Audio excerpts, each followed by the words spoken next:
This is day 2 of the Nation of Go tour. My name is Lars Wolfe. I'm with Works Motorsports, and this is my handiwork.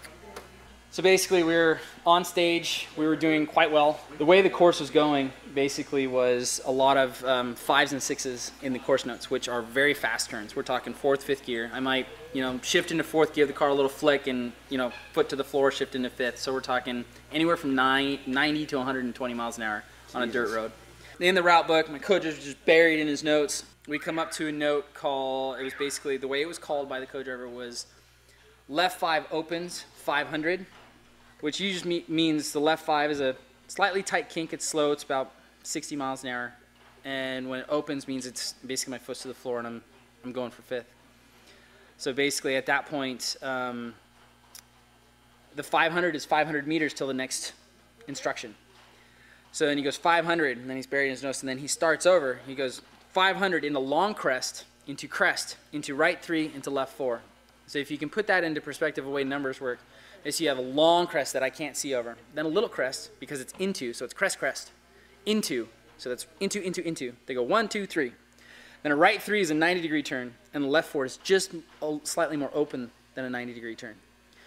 So basically, we come over to this long crest that I can't see over, and I'm not Travis Pastrana, I'm not Ken Block, so I back off, I lift over before because I can't see. And my co-driver feels this, he feels the car lurch forward, so he stops what he's doing, he looks up and he goes, "No, it's flat, go!" And I go, "Go?" And he goes, "Go." So I put my foot right back down in it, and I'm trusting my co-driver that the other side of this thing is open and it's straight. We crested that hill, and he goes right back to his notes, and he starts the note over.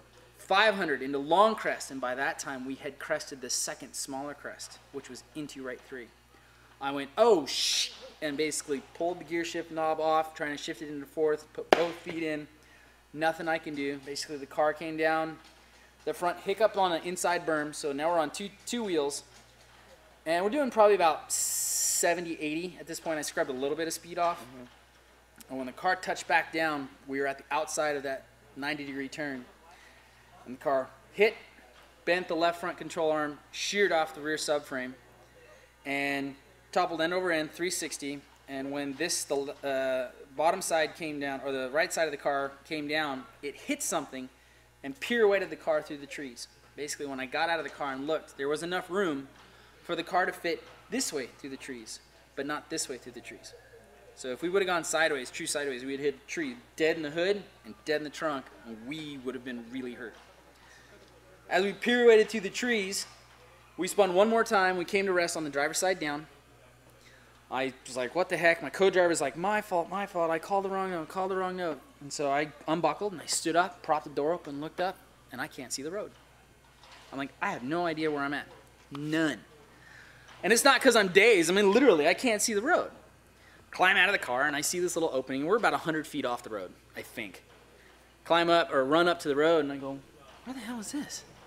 This isn't what I drove through." Started running up the road, and then I figured out what had happened. Basically, I ran up through the S, and when I turned around, there was the 2 trees, and then there was this big shrubbery about 15 feet high.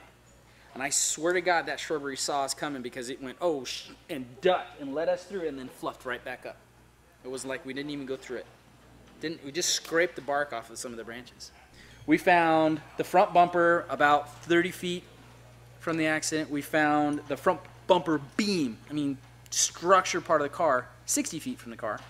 We found the skid plate almost right on top of us. We found the rear wing uprights. Found both pieces, but the carbon insert, it's a 4.5 feet piece of carbon that's 9 inches thick. We didn't find that. It, poof, gone.